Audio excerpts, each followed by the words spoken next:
Salut tout le monde, j'espère que vous allez bien.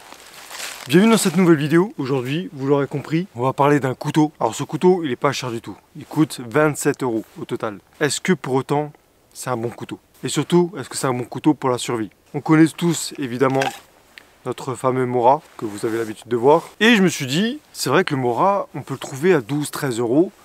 C'est vraiment pas cher pour un couteau aussi polyvalent, aussi utile. Et en plus, un grand classique de la survie. Est-ce qu'on peut trouver un couteau équivalent dans le domaine de la survie en termes de prix? Et du coup, je suis allé sur internet, j'ai fouillé un petit peu et j'ai trouvé un couteau qui est normalement un couteau de survie. Mais bon, ça reste sur le papier. Donc ce couteau, on va le tester, on va le voir et on va le mettre à rude épreuve pour voir si c'est un bon couteau de survie, si c'est efficace, si c'est robuste et si c'est pratique surtout. Donc ce couteau, c'est celui-là. C'est le GVDV. Je vais faire une petite recherche, voir si je trouve quelque chose là-dessus. Alors, sur le papier, il est marqué que c'est un couteau de chasse qui peut éventrer des canettes et même les trancher en deux. 39,88 cm. La poignée est en nylon renforcé de fibres de verre avec un grain antidérapant. La lame fait 25 cm. L'épaisseur de la lame fait 4,8 mm. Et la dureté, c'est du 56-58 HRC. Et il fait 350 grammes. Donc ça, c'est les caractéristiques qu'on a sur le papier. Un petit étui où se présente notre couteau. Et on a une petite pression ici qui s'ouvre avec une petite sangle pour passer dans la ceinture. C'est un étui souple, mais il reste quand même assez costaud. Donc ça va, il ne va pas se plier dans tous les sens. Et pour rentrer le couteau, c'est quand même assez simple. On va faire un essai. L'encastrement se fait avec une petite pression dessus. On ne peut pas vraiment le clipser. C'est vraiment une question de forcer un petit peu pour que ça reste collé dedans. Ce qui le maintient un petit peu. Mais ce qui fait surtout le travail, c'est la lanière qu'il y a ici avec la pression. Pour le manche, donc nylon, c'est à peu près le même manche que la machette droite noire que j'ai et que je vous ai montré dans une vidéo avec la petite boule au milieu.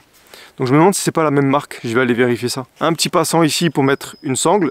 Et puis voilà, hein, on a un couteau très très long. Très grand et on a quand même une épaisseur non négligeable. Est-ce que ça prétend pouvoir prendre du bâtonnage? On va voir. Ça a l'air très robuste, mais justement ce qui fait peur dans ce genre de couteau qui est très robuste, c'est que souvent ils sont cassants, ils n'encaissent pas les chocs. L'ergonomie, j'ai toujours ce problème avec cette boule au milieu, ça nous empêche d'avoir un maintien complet. On a toujours les doigts qui sont un peu poussés vers l'extérieur, c'est pas très confortable. Je suis pas embuté contre la garde. Normalement la garde tu la tiens embutée comme ça, mais la boule fait que ta main glisse au milieu du manche, ce qui fait qu'il n'y a plus d'appui ici. Et cette boule vous empêche vraiment, il empêche que le couteau parte, mais il vous empêche d'avoir un bon grip et un bon maintien. C'est pas très ergonomique. C'est comme si je prenais mon Mora, comme ça, pour travailler. Tu vois, loin de la garde. Et normalement, un couteau, tu le tiens bien collé à la garde pour avoir un bon maintien. Donc déjà, d'un point de vue ergonomie, le manche me plaît pas du tout. Et tu as l'impression d'avoir une épée avec un tout petit manche. C'est assez bizarre. On n'a pas l'impression d'avoir la lame près de la main, mais vraiment avec une grosse distance, donc ce qui peut empêcher peut-être l'équilibre du mouvement. Quand tu as un bon couteau, normalement tu peux le tenir presque là, presque au niveau de la lame. Fini de rigoler, on va passer au test. Donc on a ici un tronc. Ce qu'on va faire déjà, c'est qu'on va voir comment il se plante, voir s'il rentre bien dans le bois. Donc là c'est un bois trempé, mais quand même c'est du costaud, c'est bien dur. Déjà, il pénètre bien. Il rentre très bien.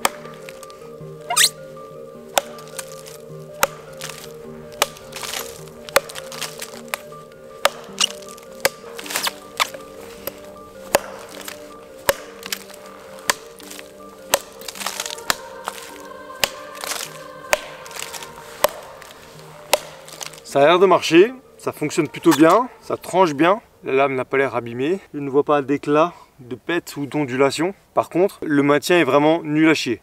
Là, ça me glisse des mains, mais d'une puissance. Il faut vraiment serrer très fort pour le tenir. Et on sent que ça nous appuie sur l'auriculaire et que ça peut devenir douloureux au bout d'un moment. Là, je sens vraiment ici une sorte de pression sur le doigt. Il y a beaucoup mieux en termes de manche. Déjà, le rapprocher peut-être de la lame et ensuite le faire un peu plus homogène, un peu plus droit, sans cette putain de boule là qui est horrible. Je sais pas pourquoi ils ont fait ce genre de matériau. Peut-être ils pensaient que ça adhérerait beaucoup mieux. C'est plus, on va dire, doux au toucher. Mais en tout cas, si vous avez les mains qui glissent ou si vous avez froid, donc les mains très lisses, ça va vraiment vous glisser des mains. Des couteaux, il commence à y en avoir beaucoup sur le marché. On commence à savoir comment les faire. On commence à savoir pourquoi certains sont pris et pas d'autres. Et à un moment, il faut quand même, je sais pas, avancer et écouter un petit peu les gens. Donc là, le manche, vraiment, je mets un 0 pointé. Hein. En tout cas, la lame tranche bien et elle n'est pas encore abîmée. Maintenant, on va essayer de couper une section avec. Une section de un petit 10 cm.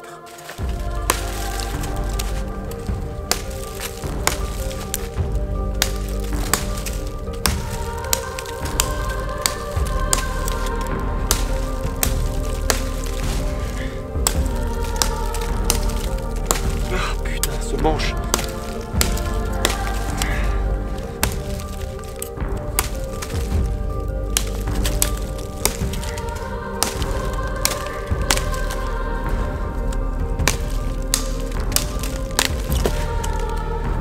C'est horrible manche, horrible.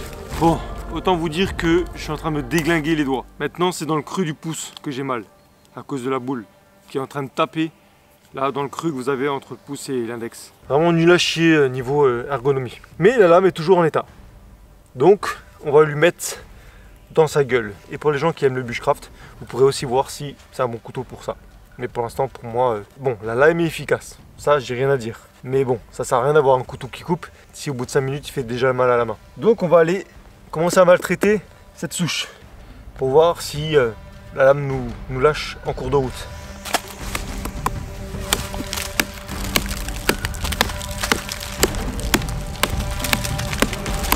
Ouais, le couteau je l'ai déjà là.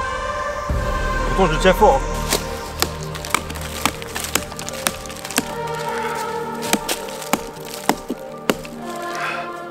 Ah, ça détruit la main.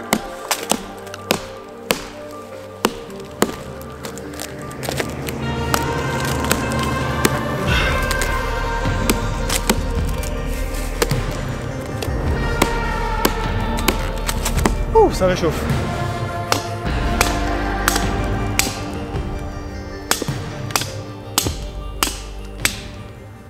Ok, toujours efficace la lame.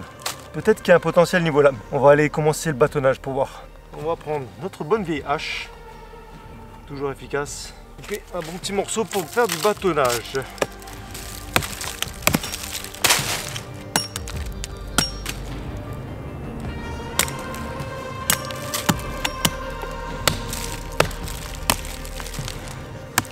Ok. Le bois est trempé, la fibre très souple.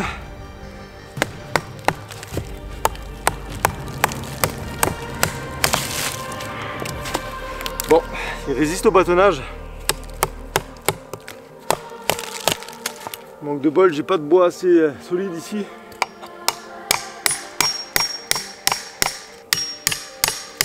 S'il n'est pas solide, on va le voir tout de suite.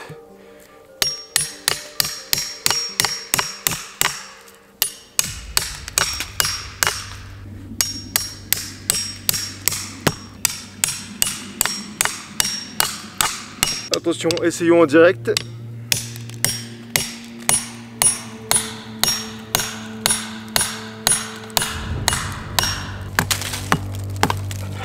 Ok, bon, il résiste bien. On va voir s'il y a toujours le fil. Si le fil est toujours beau. Écoute, j'ai pas l'impression que le fil est un pet. Voyons voir son tranchant.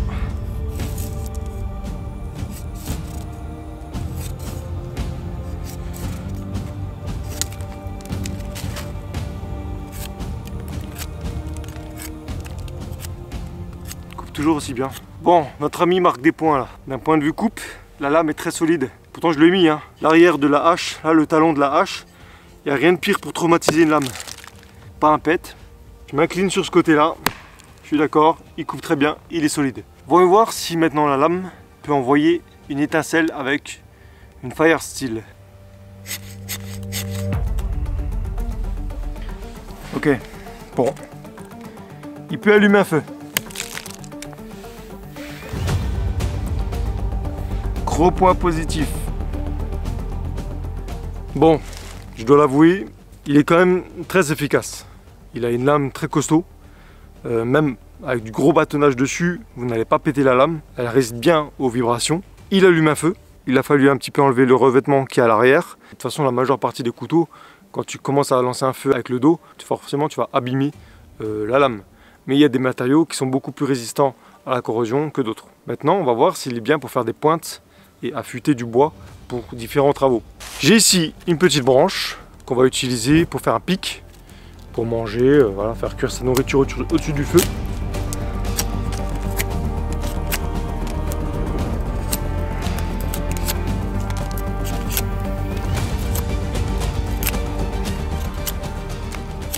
Je sais pas si vous voyez bien, et quand je fais le mouvement, ici, vous voyez la contrainte que j'ai au niveau du poignet, ça plie complètement mon poignet, il faut mettre une force considérable dans l'avant-bras pour que le couteau reste bien perpendiculaire à votre bras.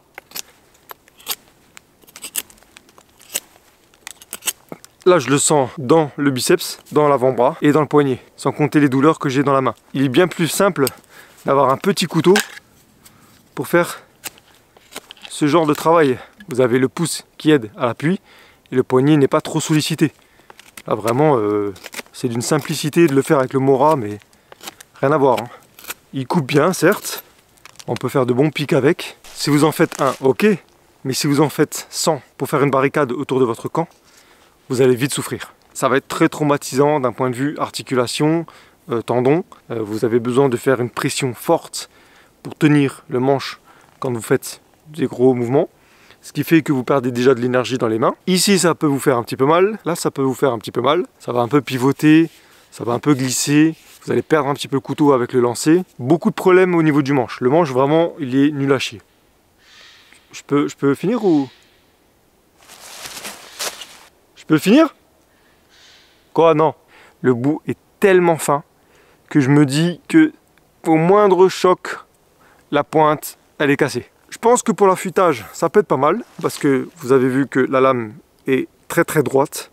Donc pour l'affûtage, ça peut être super. En plus, le biseau, il est aussi droit. Donc on peut partir sur deux angles différents pour l'affûtage, ce qui évite le mauvais contrôle quand on fait la rotation pour les lames arrondies ou scandinaves. On va juste faire un petit dernier test. On va voir la torsion.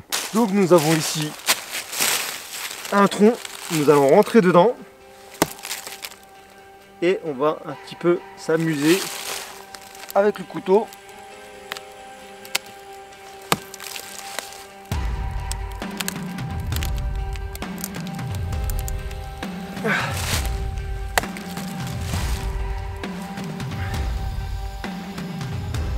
Il est très résistant quand même, hein.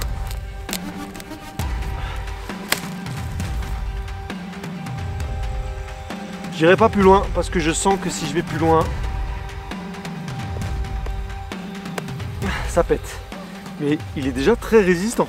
Pas d'explosion de couteau aujourd'hui, désolé. La lame est toujours droite. Elle a bien subi la torsion, mais elle est revenue à sa place initiale. On va voir s'il est équilibré de façon à ce que je puisse le lancer sur le tronc. Et on va voir aussi si on peut l'utiliser comme marchepied. J'ai l'habitude de lancer des couteaux. Hein. Oh, quand même, il a un petit équilibre. Ouais. Ça va pas en plus. Non, c'est pas bien. Maintenant, le test de l'appui.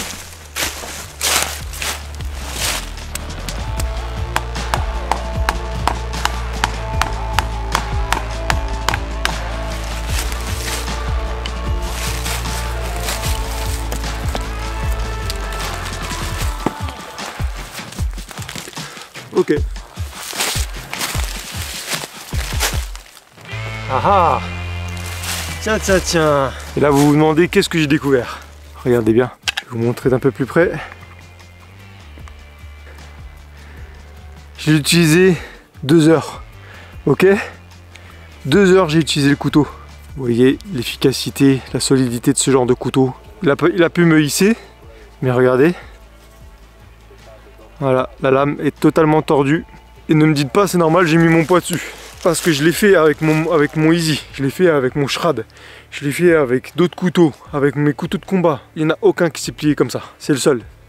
Pour le remettre droit, je vais simplement le chauffer et je vais le mettre sur l'étau. Évitez de remettre droit un couteau que vous avez plié, hein. Ça c'est un truc à le faire péter. Donc voilà, il a de grosses limites. Le manche qui est très mauvais et qui pète au bout d'un moment, hein, au bout de 2 heures de travail. J'ai pas fait grand chose, hein. La lame qui plie facilement et en plus on a un déséquilibre total. Donc ce n'est pas un bon couteau pour moi. Et 27 €, ouais, 27 €, si 27 € ça va, vous ne faites pas trop arnaquer. Si vous faites des petits trucs avec, genre du lancer de couteau ou bien couper de la viande avec, ça peut le faire. Mais pour du bushcraft ou de la survie, mettez plutôt 50-60 € dans un bon couteau, hein. Un bon Schrad frontier, vous serez beaucoup plus sécu et puis ce sera moins imposant et plus équilibré. Et le manche ne va pas vous finir en 2 morceaux. Voilà, j'espère que cette vidéo vous aura plu. J'espère avoir été clair sur ce couteau. N'hésitez pas si vous avez des questions à les mettre dans les commentaires, j'y répondrai avec plaisir. Et puis on se voit à la prochaine pour une nouvelle vidéo. Faites attention à vous car dans la nature le danger n'est jamais très loin. Allez, ciao.